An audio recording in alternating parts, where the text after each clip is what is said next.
the August garden. She's a bit wild.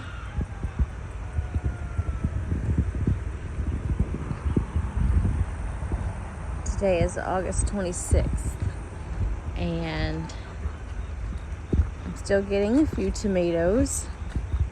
They still look really nice. They are getting smaller.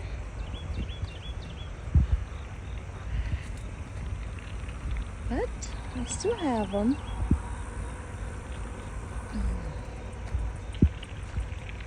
Minimal harm damage this time of year. I'm still getting some nice size ones. They're not as loaded up, but they're still available. Amish paste is producing, but it's starting to go downhill. Still getting lots of cherry tomatoes.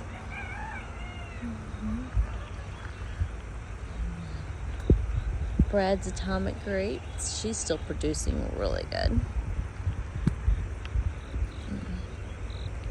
They get so heavy that they fall off the trellis. They get so tall.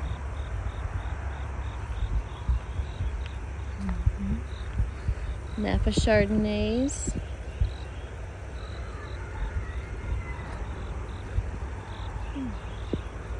Of course, the herbs. Got all of that is herbs. You just have to kind of look for it. It gets a little wild this time of year.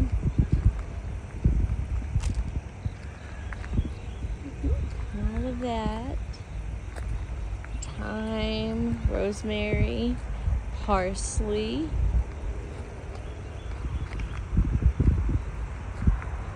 Marjoram.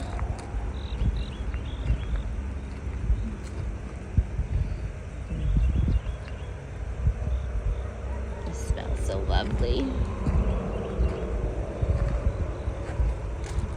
My peppers. Lots of peppers. And I mean lots. They're loaded. They're loaded up. Cucumbers are still producing, but I usually pick from this side because it's easier to pick without picking through the peppers. But you can see the vines are dying out, but some vines are still doing pretty good. This whole trellis was 2 seeds. I've got lots of cucumbers still producing.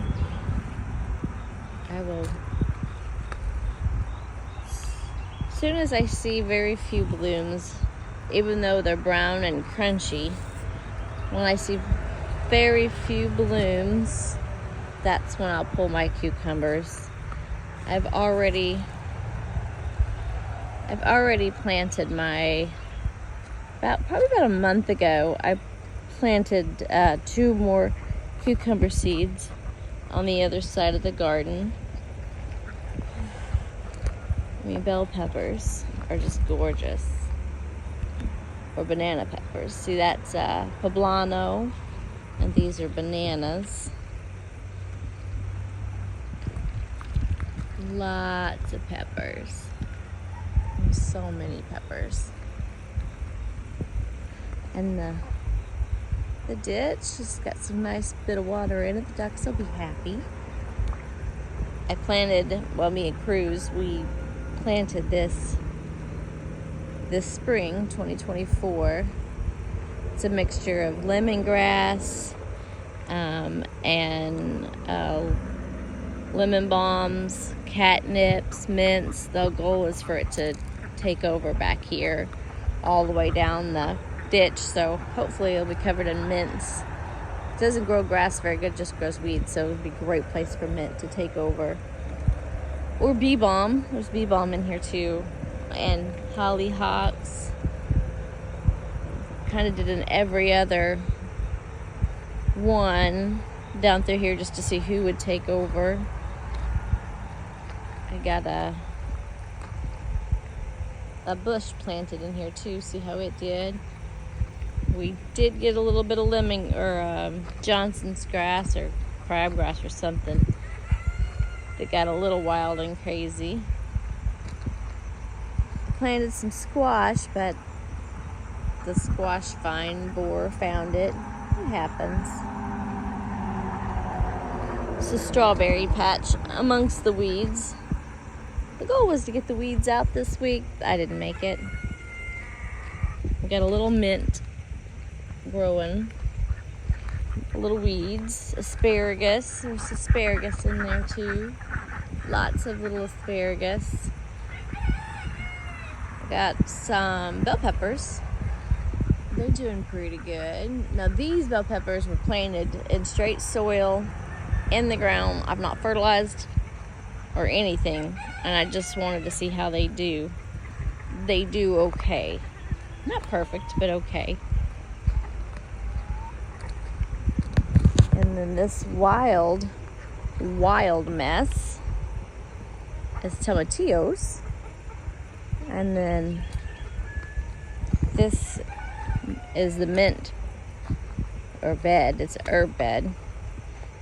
It's got lemon balm and chamomile,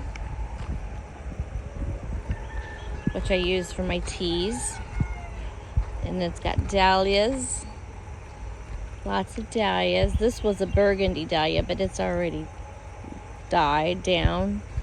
This is another type of lemon balm. It smells like oranges. I believe that's rosemary. And dill. I let the dill self-seed. We had lots of little caterpillars on our dill this year too.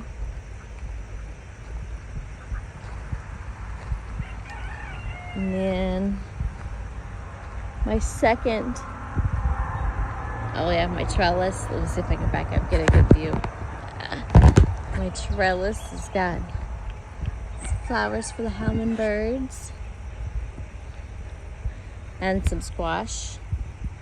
Got squash planted up the trellis. So hopefully we'll get a second.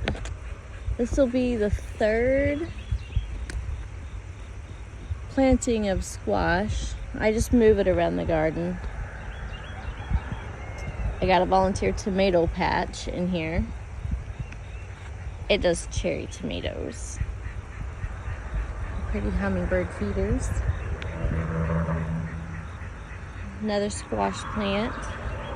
And then this is another squash plant with a bunch of zinnias. Love my zinnias. Look at her. She's so pretty.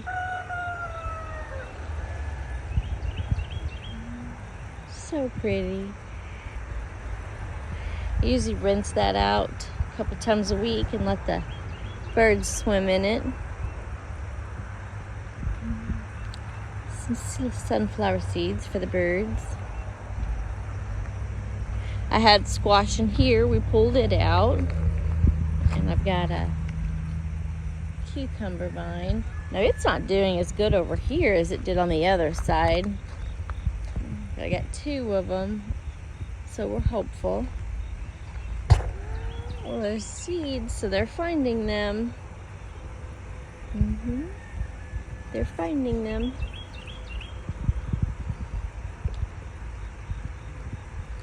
Lots of zinnias. Oh, look at this one. Isn't she pretty? I love the zinnias. They grow real fast. I actually had zinnias and dahlias in here. This is a dahlia plant. But the zinnias outgrew the dahlias so fast.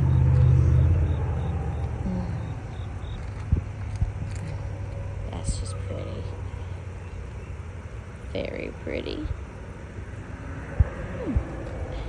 My wild patch here. Last year I planted zinnias in the ground. And this year I planted zinnias, some strawberries, sunflowers, blackberries, ground cherries, some herbs, celosia, Lots of celosias. And I've planted things that I hoped would grow back. So I've got some lovage, some yarrow, some wild watermelon vines. We'll see if any of it grows back on its own. The lemon balm should, the yarrow should, strawberries and blackberries should. Some of the herbs should. Let's see how we do. Some of them aren't. See, the yarrow here is more shaded and much smaller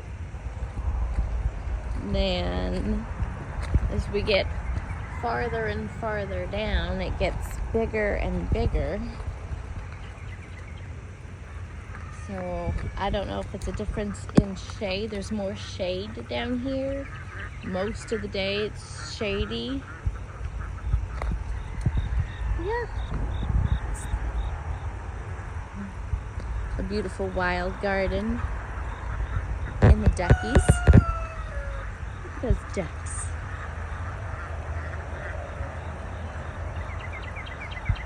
They're so happy with themselves. I love August. I love August's garden. I know I don't have much longer. Weeding is a bit of a struggle this time of year, between the heat and just enjoying what's left of her. We don't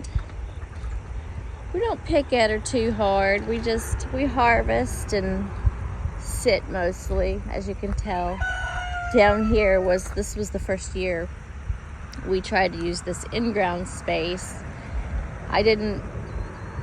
Only weed barrier I put down was cardboard, and you can tell that definitely I will be pulling out all the weeds and putting down cardboard again, because it's a lot less tidy than all the other places with weed barrier or cardboard.